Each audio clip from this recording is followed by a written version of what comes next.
नमस्कार, आप देख रहे हैं 11 स्पेशल और मैं हूं आपके साथ सुष्मिता राजा। और बुलेटिन की शुरुआत करते हैं झारखंड की सियासत की खबर के साथ, जहां झारखंड के राज्यपाल सीपी राधाकृष्णन चेन्नई से रांची लौट आए। राज्यपाल के लौटते ही एक बार फिर झारखंड की सियासत गर्मा गई। सियासी गलियारे में अटकलों का बाजार गर्म हो गया। सियासी पंडित अपनी अपनी भविष्यवाणी कर रहे हैं तो बीजेपी और कांग्रेस का अपना अपना दावा है। रिपोर्ट देखिए। चेन्नई से रांची लौटे राज्यपाल सीपी राधाकृष्णन। सियासी गलियारे में अटकलों का बाजार गर्म। राजभवन पर टिकी प्रदेश की निगाहें। राज्यपाल सीपी राधाकृष्णन रविवार की शाम चेन्नई से वापस रांची लौट आए। महामहिम के रांची लौटते ही सियासी गलियारों में अटकलों का बाजार गर्म है। राजनीतिक पंडित अपनी अपनी भविष्यवाणी कर रहे हैं। सबकी निगाहें एक बार फिर राजभवन पर टिकी हैं। राजभवन का अगला कदम क्या होगा? उधर कांग्रेस के प्रदेश अध्यक्ष राजेश ठाकुर ने कहा है कि गठबंधन की सरकार को जनता का जनादेश प्राप्त है, जिसे हम किसी को लूटने नहीं देंगे।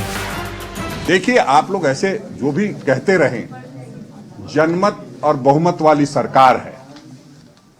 चाहे कोई भी आ जाए, कहीं से आ जाए, उसको लूटने नहीं देंगे। ये हम लोगों का संकल्प है।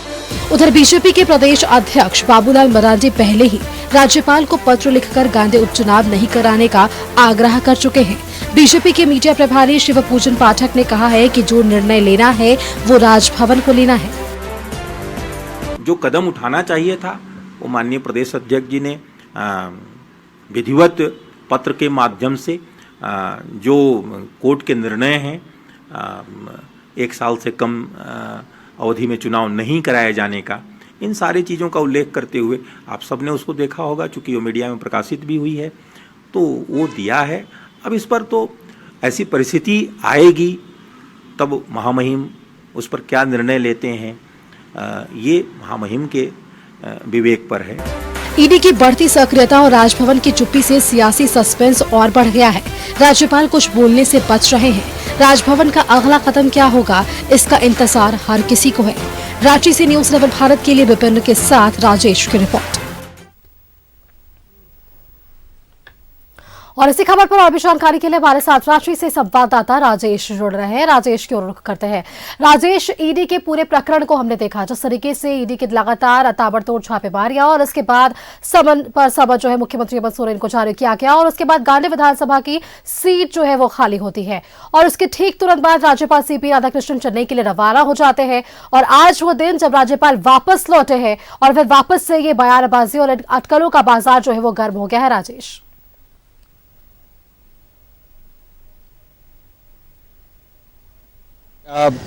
बातें हैं या जो आप कह रहे हैं हलचल है या जो भी गतिविधियां देखी जा रही हैं, ये 2 चीज़ों से उत्पन्न हुई है। एक तो यह है कि अचानक गांधी विधानसभा सीट खाली करवाई गई, उसके बाद से ये हलचल तेज हो गई।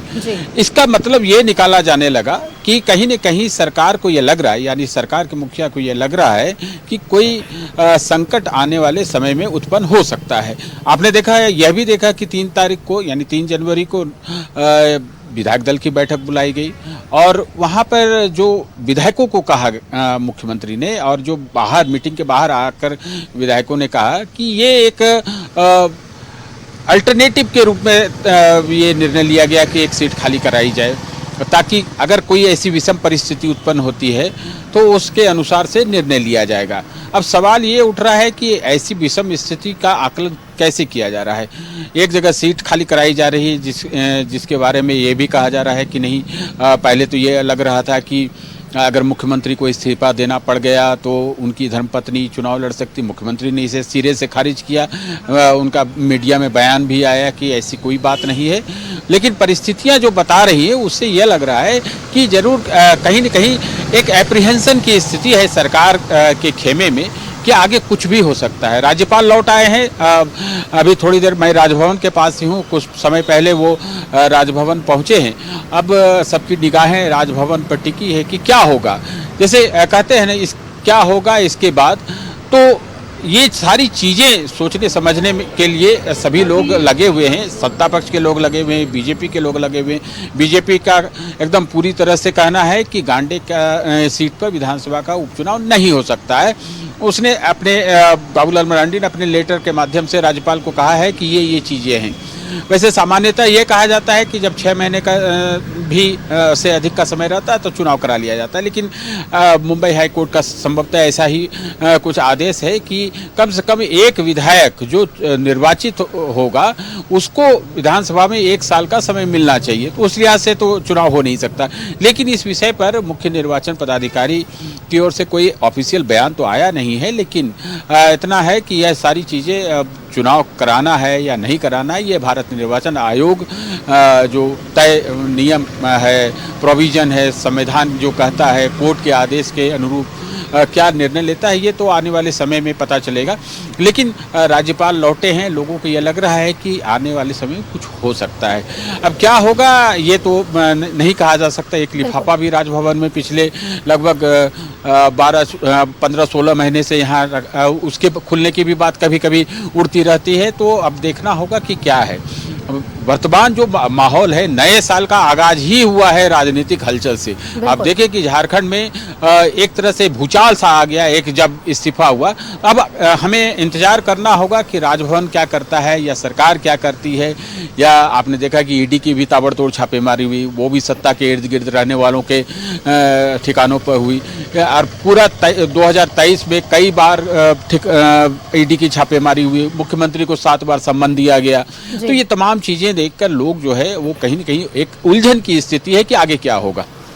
बिल्कुल राजेश, देखिए जब राज्यपाल सीपी राधाकृष्णन चेन्नई के लिए रवाना हो रहे थे तब उन्होंने रांची एयरपोर्ट पर एक बयान दिया था। उन्होंने कहा था कि राज्य में लॉ एंड ऑर्डर जो है वो चिंता का विषय बना हुआ है और जिन लोगों ने गलत किया है उन्हें सजा भुगतनी पड़ेगी। साथ ही साथ उन्होंने एक बात का और जिक्र किया था कि सारी चीजें जो है वो पेपर पे, यानी कि एवरीथिंग इज ऑन पेपर, उन्होंने इस बात का जिक्र किया था। उनके इस बयान के भी कई मायने निकाले जा रहे हैं राजेश। देखिए, राज्यपाल हैं, राज्य के वो संवैधानिक प्रमुख हैं, और आपको मैं बता दूं कि जो लॉ एंड ऑर्डर का विषय होता है या कोई भी गतिविधि होती है, केंद्र के प्रतिनिधि के रूप में राज्यपाल होते हैं, तो यहाँ के हर रिपोर्टिंग केंद्र को जाती है। सरकार जिसकी भी रहे वो एक प्रक्रिया है, वो यहाँ से केंद्र को हर रिपोर्ट जाती है, क्या क्या हुआ नहीं हुआ। राज्यपाल ने बेशक यह चिंता जाहिर की थी कि राज्य में विधि व्यवस्था की स्थिति ठीक नहीं है और यह दिन ब दिन जो है बदतर होती जा रही है, और यह भी उन्होंने कहा था कि जो गलत किया है या करेगा उसे उसका परिणाम भुगतना ही होगा। तो स्पष्ट है, ये तो एक नेचुरल जस्टिस कहा जाता है, जो गलत करेगा उसको इसका परिणाम भुगतना होगा, चाहे वो कोई भी रहे, कोई आम हो या खास हो। अब इसके मायने अलग अलग तरीके से निकाले जा सकते हैं। एक लिफाफा राजभवन में पड़ा हुआ है, दूसरा है कि समन 7 बार जारी कर दिया गया है। उधर से बीजेपी भी कहती रही है कि यहाँ तक कि बाबूलाल मरांडी ने 31 दिसंबर से मुझसे ही कहा था कि लगता है कि ईडी कमजोर हो गई है। मैंने उनसे सवाल पूछा कि आप मोदी की सरकार को कहते हैं बहुत मजबूत सरकार है, लेकिन उनकी केंद्रीय एजेंसी ईडी अगर निष्पक्ष है या निर्भीक है तो आप ये कैसे कह सकते हैं कि ये कमजोर है। तो उन्होंने कहा कि जो देखने को मिल रहा है कि एक मुख्यमंत्री को 7 बार समन जारी किया गया, लेकिन वो टर्न अप नहीं होते। आप देखिए कि पश्चिम कई ऐसे दिल्ली सरकार के मुखिया जो अरविंद केजरीवाल, वो भी नहीं गए हैं। तो ये चीजें है, अब आगे क्या होगा, ईडी को क्या कानून प्रोवाइड करता है, क्या ताकत उसे है, आगे क्या स्टेप्स ले सकती है, वह ये तो ईडी के लोग ही बता सकेंगे कि और उनके एक्सरसाइज क्या होते हैं। लेकिन सारी चीजें आप देखें कि लग रहा है ऐसा कि कुछ होने वाला है, कुछ हो सकता है, लेकिन बहुत ही उलझन की स्थिति है। बहुत इसको आप क्लियर कट कुछ नहीं कह सकते कि कल क्या होगा, परसों क्या होगा, सरकार रहेगी या नेतृत्व परिवर्तन होगा। इन तमाम चीज़ों की अटकलें जो है लगातार शुरू हो गई। अब राज्यपाल आए हैं तो लोगों की निगाह जो है राजभवन पर टिकी हुई है।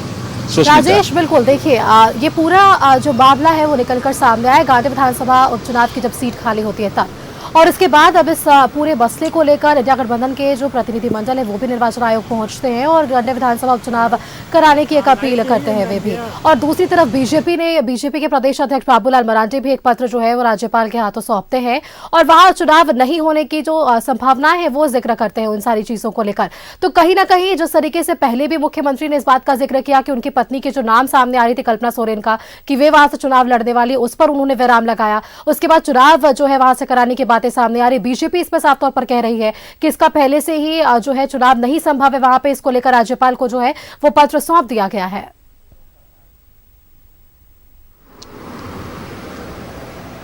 मैं पहले भी कह चुका हूँ कि जिस प्रकार से चीज़ें हुई कि इस्तीफा देने के बाद से लगा जैसे कि रिक्टर स्केल पर भूकंप जब आता है 5 से ज़्यादा होता है, उसकी तीव्रता होती है, तो वो कुछ न कुछ अपना प्रभाव दिखाता है। कहीं उसके असर इमारतों पर पड़ते हैं या फिर सड़कों पर पड़ते हैं। तो कुछ ऐसा ही हुआ। सरफराज अहमद का इस्तीफा जैसे ही हुआ और इसकी बात जैसे ही सामने आई तो लोगों को लगा अचानक ये क्या हुआ। तो इसका सीधा सा अर्थ यह निकाला जाने लगा कि यह सीट खाली करवाई गई है। चूँकि झारखंड मुक्ति मोर्चा के वो विधायक, बहुत वरिष्ठ विधायक, पहले कांग्रेस में थे वो, उनकी सीट खाली करवाई गई। उन्होंने कहा भी, अपना जो बयान उन्होंने दिया, उन्होंने कहा भी कि कुछ ऐसी परिस्थितियां उत्पन्न हो सकती है, इसलिए उन्होंने राज्य हित में गठबंधन सरकार के लिए उन्होंने यह त्याग किया है, या हम लोग उसे कुर्बानी कहें।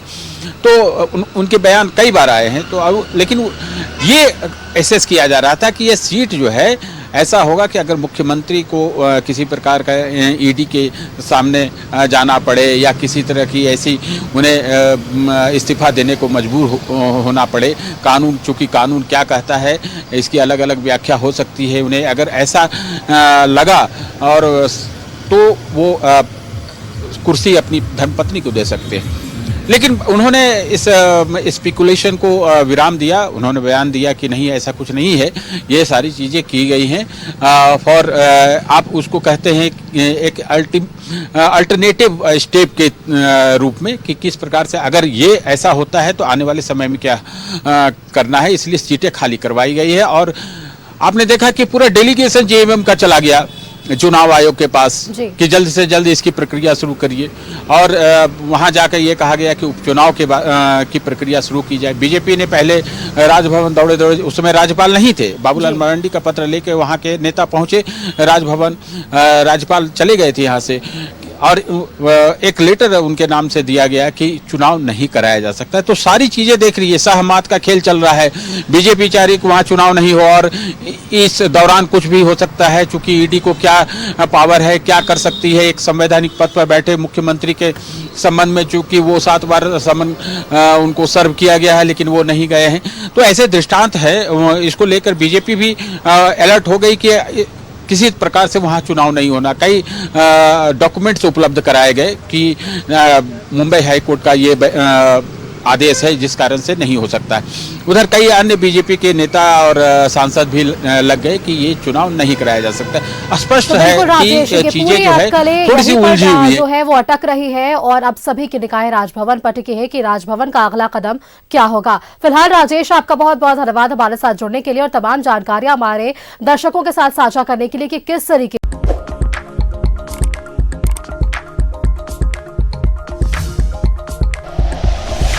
Like and share videos, subscribe करें हमारा चैनल और प्रेस करें बेल आइकॉन। न्यूज़ 11 भारत, सच है तो दिखेगा।